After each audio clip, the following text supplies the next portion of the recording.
Hey guys, it's Melissa here from melissaoatman.com. Welcome to another episode of Awaken Your Inner Awesomeness. I am so delighted you're here with us today. We have a very special guest. We have today with us Miss Christi Myers, and she is the founder and creator of Flow Integrative, which practices ketamine therapy. And I did not know anything about this therapy, so I am very excited to talk to her today and learn more about how she's helping trauma victims, people suffering from depression and PTSD. She's helping so many people. So I cannot wait to learn more about this today. Thank you so much for being here, Christy. Good morning, Melissa. Thank you so much. That was a beautiful introduction, and I'm honored to be here, as well as tell the story and how truly to allow this message to reach those who need to hear it and know that there's options for sure. Yeah, I'm really excited to hear more about this because personally, in my own family, I know my children have been affected by PTSD and trauma and depression, and I know what a terrible thing it is to deal with. And I know there's probably people out there listening today who are also suffering. So to learn more about this type of therapy that could possibly help them and Yeah. give them some relief is amazing. So before you get into what exactly ketamine therapy is, tell us a little bit about yourself and how did you learn about this and then create a place where people could go to get this type of therapy? Yeah, and it's a multifaceted story, if you will, but it has a catalyst. And that catalyst is also trauma in my own personal life. When I was 15 years old, I lost my dad to suicide. And fast forward 25 years, unknowingly, but of course, also looking backwards I believe my past is wisdom, but it took me about 25 years to truly recognize that. His loss really pushed me into emergency medicine. Which, what does that mean, right? It means that now looking back, when you have such profound life events, you become the person that you needed when you were little. At least that's my story. And so I started in emergency medicine or in the fire department when I was 18 years old. I knew there was some pretty profound events that occurred after my dad's death that really allowed some really beautiful guardian angels, if you will, course correct my life into the fire service. And from there, I spent the last 20 years really just achieving, obtaining, and learning. And of course, I believe in failing in the sense that it's your first attempt in learning. So from there, I really started pursuing the medical side as an EMT, and then as a paramedic, while concurrently still running as a paid call firefighter, and then working my way up through the ranks. Wildland fire. I loved adrenaline. I wanted to be a smoke jumper. I ended up breaking both my feet. Like there's a lot of these pieces of this story, right? But fast forward to my 30s, if you will. After I had my son, I stepped more so into the classroom because those 24-hour shifts, 72-hour shifts, they weren't conducive to having a newborn and creating a family. So in the classroom, I really started to embody pharmacology and anatomy and physiology, as well as the theoretical side of medicine. Our profession is not that old. We really have been practicing medicine, and we still are, right? If you look at any doctor, it literally says under their name, they're practicing medicine. That's why they call it their practice, because that's what they're doing. And so fast forward until about 2 years before COVID, or a year and a half before COVID, ketamine actually entered our drug box as paramedics. So what does that mean? It means that if you were to have an acute injury or a traumatic event outside of your home, or if you were to call 911, we as providers and paramedics would be able to have the opportunity to give you ketamine as a modality for pain or an acute traumatic event, sickle cell, cancer, also chronic diseases as well too. And so when ketamine entered my classroom, I really do say that ketamine found me. I had known of ketamine and worked with ketamine when I worked in the emergency room. We've been using ketamine now for 50 years in our profession as medical professionals for conscious sedation. Surprisingly, kids are one of the greatest recipients of the medicine. They do fantastic with ketamine. And then, of course, I have seen the other side of the spectrum as well, too, which is the recreational use and or the names that have been associated with it, right? Like horse tranquilizer, special K, K-holes. It's multifaceted. So because I had such a large paradigm of this medicine, and I recognized in that I had an ignorance because I knew both sides of the spectrum, but I didn't know what they were asking us to now use it for, which then required me to do a lot of learning and embodying of the medicine so that I could speak to it from a place of knowing and not a place of ignorance, which I truly believe with as much technology as we have, ignorance in this day and age is a choice. And if I was truly going to be the professor that I was becoming, it's my job to do the medicine, its full service and know it in totality. And so as I was learning the medicine, I was also watching the mental health crisis, not only in my classroom, but in my own family, as well as in the professional world. You go into hospitals right now, you go into, and not just right now, but for our whole professional time, if we're not paying attention, then we're kind of missing this crisis. It's compounded all over. You can't not see it, right? And so it became just really clear, especially when pandemic hit, that this was an answer for a lot of people to be able to help with PTSD. And more so, my first driving force was who helps the help.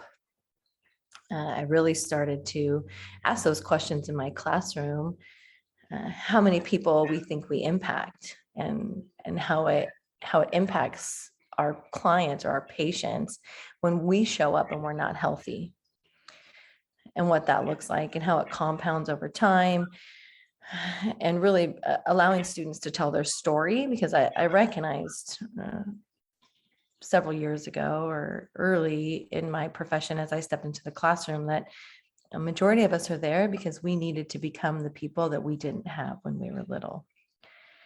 And so really leaning into the mental health side of our profession, who helps the help, and allowing this medicine to be something that we became so comfortable with that we knew wholeheartedly that we could also receive it. And I've been building since mid to early 2020, and I'm here now, still knocking on all those doors, really trying to bring awareness to mental health, period, not just because we're in crisis. Right now, that the crisis really inspires me to move quicker, or just not necessarily be louder, but definitely raise awareness in totality, because we really do need help as a species. Yeah, I think there's a lot of anxiety right now over everything that's going on. You see it in large numbers, and so it's nice to know that there are people like you who are out there trying to spread awareness to it. So now, if anyone is out there, as I was whenever I first met you, I don't have any idea what ketamine therapy is or what it entails. So could you possibly explain to us exactly what ketamine therapy is and how it works for people? Yeah, ketamine, well, back up a little bit. So in pharmacology, everything that we've synthesized as a species literally is an emulation or a replication of what exists inside of us. So what does that mean? It means that ketamine, if we were to break it down to its natural compounds, it comes from earth. And it's found naturally. We can even find it in fungi, which is, the original internet system and tells the story of all mankind, which is why psilocybin is one of the greatest gifts to humanity. So ketamine is what's called a dissociative. It was actually created 50 plus years ago for the PCP crisis, to be able to try to help people out of those addictive patterns.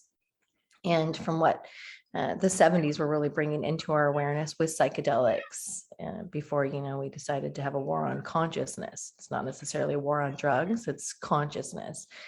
And now add in one slight piece to this as a contemplation, is that humans only use 3 to 5% of their conscious mind. That to me is a crisis. And so ketamine, being a dissociative, it comes in and it actually dissolves or separates us from the limbic system.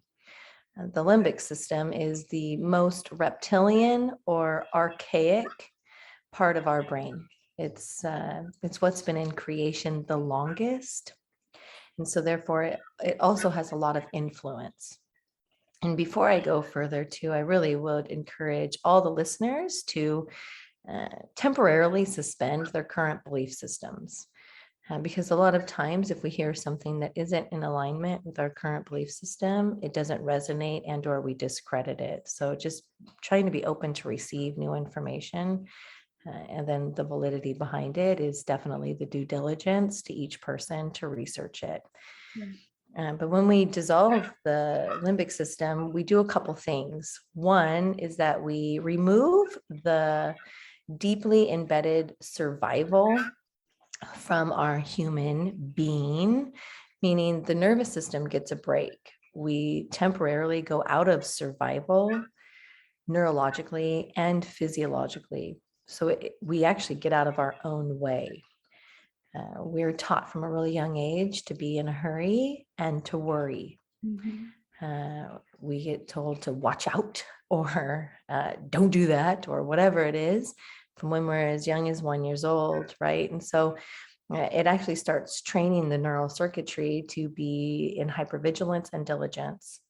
And for all of us, that's multifaceted because each one of us have different parents. And so therefore that was conveyed to all of us differently, but all in the same in totality because it's survival, right?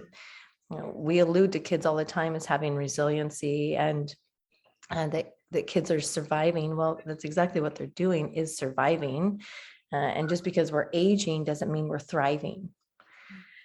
And that's part of the conundrum right now is as adults, we're trying to go into this thrive state of mind, but yet we're still locked and loaded into survival. So when ketamine pulls us out of survival, it allows the physical body to rest. And as the physical body's resting, it's restoring. So that's one avenue. And the other avenue is that we shut down the seared lines of demarcation in the neural circuitry, meaning we have profound life events. And one of the greatest movies that I reference for all the moms and dads out there, but mostly the moms, Inside Out is one of the greatest movies that depicts this. All the islands that Riley had in her mind, right? Those are seared lines of memories. And so those lines of demarcations, they get seared into our neural circuitry. So they have a lot of power or influence over our day-to-day thinking, which is why we will continuously think about something that happened years and years ago, because it's so fresh and prevalent in the neural circuitry, which then we end up creating our future based off of the thoughts of our past, which is why we're continuously in a post-traumatic stress disorder, or dysregulation would be a better way of putting that, right? Because it's not a disorder, it's the fact that something has happened to us and it wasn't because of us. And so these influence our behaviors, they influence our nervous system. And when we use the medicine, we disengage that. So now that network, it doesn't have as much power into your thought processes, which then allows you to expand. So this comes back to that 3 to 5% of our conscious mind, right? We're expanding out of that network. We're allowing new neural pathways, new ways of thinking, being, and doing to have an option to thrive in our gray matter.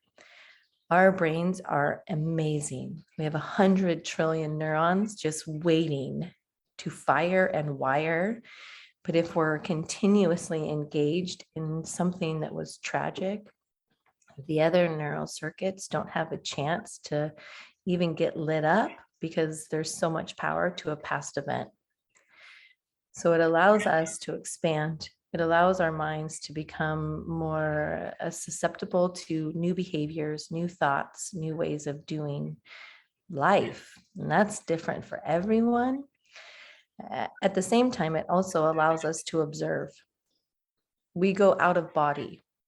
So what does that mean, right? It means that the physical body is no longer influencing our mind, and the pathways are no longer engorged, and now we're free to travel. And when we travel, that's different for all of us. We become observers of the trauma. We become observers of our life, and we allow ourselves to now reframe our relationship to it from our current state of mind. What does that mean? It means that if I had a profound life event when I was 15 years old, I continuously will think and feel the same way as when I was 15 years old. And that's why we see people stuck in trauma. They could be 40 to 50 years old, but they still have a traumatic response from when they were 15. And so now it allows us from this current state of mind as 42 years old or whatever age you are to now have a whole different view of that trauma from your current state of being, not from your past traumatic influence. The medicine's one of the greatest gifts that we can give humans right now in this time space, because one, it's not only 100% legal, but it's also FDA approved for usage and has been in use for over 50 years. The way that we're using the medicine right now is called off-label, which means the FDA approval has approved the medicine in totality, but when they approve it for the one thing that was presented to them, which is conscious sedation in this setting. Meaning, if you were to go to the hospital, you would receive 2 to 3 times as much ketamine as what I'm giving you. So I'm not only administering it in such a small incremental amount, but I'm using it differently because I'm not consciously sedating you. So it makes the medicine even safer to sit with than if I were to give you a much larger dose and truly disassociate you from your body. And that would be to, reset a bone or something that also creates trauma. Right. So it's full circle. Yeah. It's full circle, and it's super safe, and it's a gift, especially when there's mindfulness and the intent is behind it to truly shed things that don't serve us anymore and allow us new opportunity to think differently. Yeah. It sounds like very similar to when you're doing hypnosis too with patients, in that you're trying to take them out of the trauma so they're not just in the middle of it and in this hyper, like you said before, hypervigilance every Yeah. day, like living in that traumatic state. Yeah, That's really absolutely. interesting. So, how many sessions, let's say, would one person perhaps start with if they were thinking, okay, this sounds like something that might be beneficial to me? Yeah, and I'm going to go against the masses right now, and I'm going to tell you one, because it's a huge step, right? And so I really want to make sure that you are ready for you. And so I tell everyone to start with one. Start with one, and then decide how you want to work with this medicine. So if you look at literature, the Journal of American Medicine, and there's a lot of published studies that show that a series of 6 has a lot of efficacy, in the sense that now we're working towards the core, right? So the question I ask my clients is, how long have you been in this traumatic state, and how aware of it are you? Meaning, if you're unconscious to it, it's going to take us a little while to expand you out of that network and bring you into a more conscious awareness of yourself, which means you're going to have to reevaluate your relationship with blame, and you're going to have to reevaluate your relationship with your narrative. The medicine has a lot of pressure on it right now, in the sense that we think that the medicine's just going to fix things for us, because we've also been trained to think that there's an instant gratification to life, Yeah. right? Hmm. Which is untrue. This is a journey, meaning that as long as we've learned the trauma, we're also unlearning the trauma. For some of us, that's 30 years. Yeah. For some of us, it's 5 years. And so, how much work have you done? How aware are you of you? Because you're the answer, which is where it's a variable for everyone, which is also uncomfortable because we've been told that you can just take a pill and things will be better. It's untrue. And we're watching that compound right now as a crisis, as a species.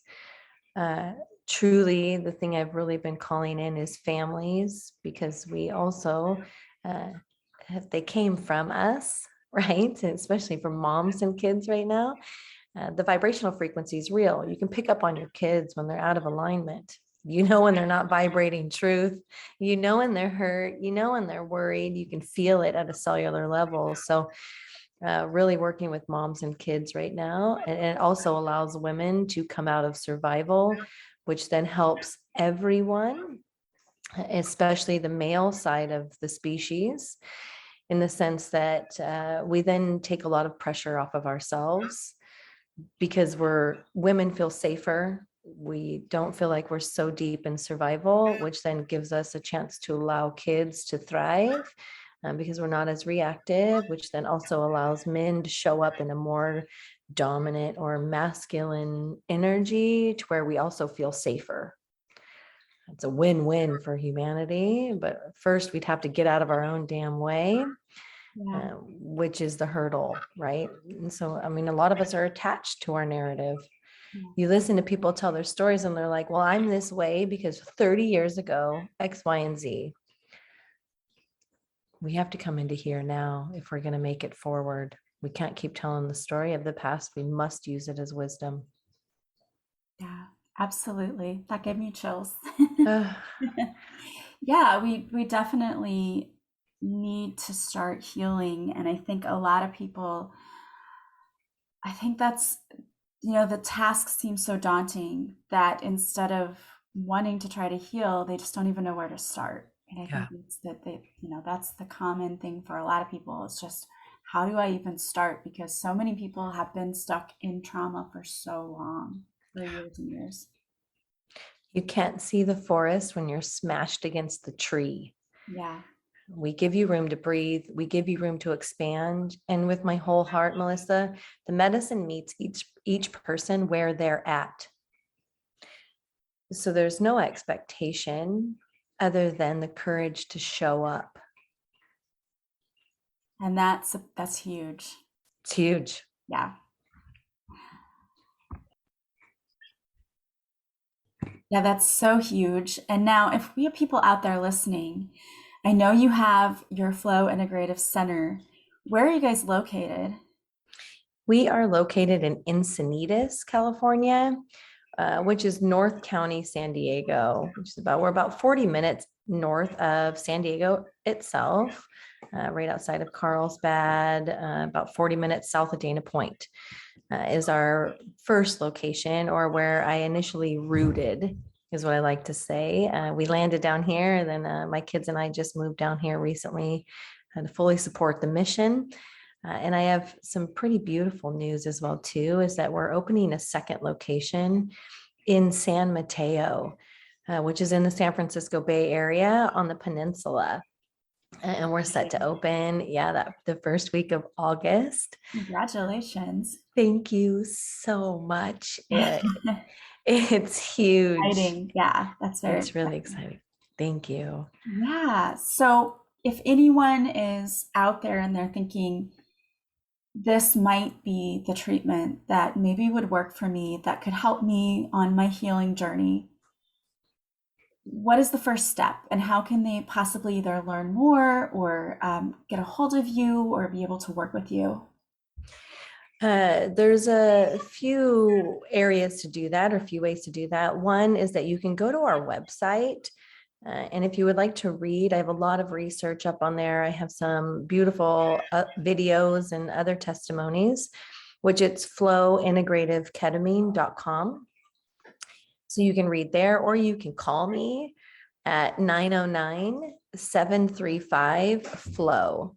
So it's 735-3569. You can also text that number as well too. You can submit an inquiry on our website that also comes to either myself or Lauren, who is the yin to my yang, and she'll answer the phone or any questions you have as well too. And then when our new location comes on full line, I'll be able to give that phone number as well too, or push you up to that team. We're creating a lot of synergy with really like-minded people that are heart-centered and have used their story or their trauma to give back. We have an incredible team of women that's assembling up north on the peninsula to be able to help. So those are the primary ways. Facebook is also Flow Integrative Ketamine. Instagram is Get Ficked, which is FIK for Flow Integrative Ketamine. That's one of the, it's my email's also Get Ficked, right? So it's pretty cool. And there's a couple different ways. I love that. So I'm going to have the links in the show notes too. So if people want to go to the website, they can go there. And I know I personally went to the website and listened to some of the testimonials that you had up there. And it's just amazing how this therapy has helped so many people. And I just think it's so necessary. And having a child who struggles so much with everything that's happened in his life and feeling like the traditional stuff just doesn't really help him because he doesn't want to talk about it. So talk therapy doesn't work for him. And I know there's probably a lot of people out there who feel the same way. Yeah. You know, they don't want to go to therapy because they don't want to be put right back in that trauma again and be re-traumatized. So the fact that, to me, it sounds a lot like when you do hypnotherapy, in the same way, you're taking them out of the trauma, but they don't have to relive it over and over again. Truth. Absolutely. And that also brings another point of awareness to Melissa. And I'm really glad that you brought that up. When we separate ourselves from that network, we use at Flow, we use vibration and frequency to also liberate that stored energy from the physical body.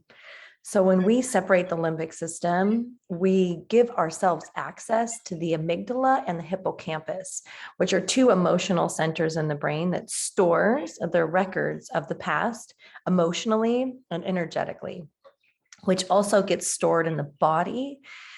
So if you were to read some of like Bessel van der Kolk's work, or The Body Keeps the Score, I mean, we can show scientifically that the physical body is 95% unconscious, which Joe Dispenza does a lot of work in this area of pulling the body out of the mind. And so when we disengage that limbic system, we're also giving access to the physical body to liberate energy. So now we're no longer influenced by old feelings, which are provocated by the environment, right? Or you'll hear people say, I can't drive by there because it triggers me. Mm-hmm. Well, that's because the body has a stored record of the past. So you're absolutely right. So we're liberating physical energy from the body. We're allowing it to move through the mind as a liberation. And that's also something to just make everyone aware, is that the medicine meets you where you're at. So it's not something that you're not ready to move through. And because you don't have the same relationship to the trauma in this altered state of consciousness or through the gift of psychedelics, you're not reliving the trauma. You're moving through it so that it no longer influences you, in the sense that we're distorting from it, distracting from it, perversing from it. There's a complexity of ways that we distract and distort from our trauma. Mm-hmm. And so now we're no longer avoiding it because we've already moved through it simply by liberating it. And so that's to be clear, because people tell me often, especially men, perhaps people are scared of their own mind. Yeah. And it's because of the trauma or what lies in there, right? And so we're not activating trauma. We're allowing it to be lifted from you, through you, and by you, while someone sits there and holds the light with you. Yeah. That is so profound. And be able to do that. And again, I love that it meets you where you are. So if, you've been having trauma, you've had trauma for 30 years in your life, you can still work through that. Or if it's only been something that happened last week, that it doesn't matter. You can still work through that. Yeah, it's truth, which is why it's so fantastic for kids. If I could, Melissa, I would, as young as 15, like, how capable and competent are you? Because the other thing that's happening right now, the crisis is that we're all struggling. We can feel it vibrationally. You can feel it as like a quickening in the universe. And so therefore, there's such desperation for us to no longer feel the feels that we're experiencing right now as a species, right? And so people are just grabbing drugs in hope for some sort of reprieve. Well, my encouragement to you is, if you need to know how to do drugs, because we are the drugs, my mission is to teach the whole world how to do drugs. I don't know why we keep shaming it. I don't know why we keep truly bringing such judgment and separation to what we've decided are good and bad drugs. Human beings are the drugs. We are the drugs. We are made of catecholamines. I am an endogenous catecholamine. So are you. There's so much DMT that's prevalent in our body that in totality and in the grand scheme of things and in a perfect world, Melissa, none of us would need any drugs, because we've all come to recognize that we are the drugs. Through meditation, through breath work, you can get to any transcendental state and truly transcend your reality. That's truth. However, we are all at a different level of consciousness, meaning not all of us have the same worldview, which the case in point to that is, go drive around the neighborhoods right now, and you will see the variability of human beings and how they live as a species. Well, shit, or turn on the news, right? And you'll see the complexities. It doesn't resonate with all of us, but it doesn't mean that it's not impacting all of us, because we're in this together. We are all one, period. All of us have different vibrational frequencies, traumas, and densities. And there are some of us that can get to these transcendental states through meditation. And there's a whole lot of us that need a catalyst. And that catalyst is plant medicine. That catalyst is psychedelics. That catalyst is a new way of thinking, being, and doing. And we've normalized and we've criminalized, which neither is right or wrong. We really want to talk about some addiction. Let's talk about food. Let's talk about sugar. Let's talk about cell phones. Yeah.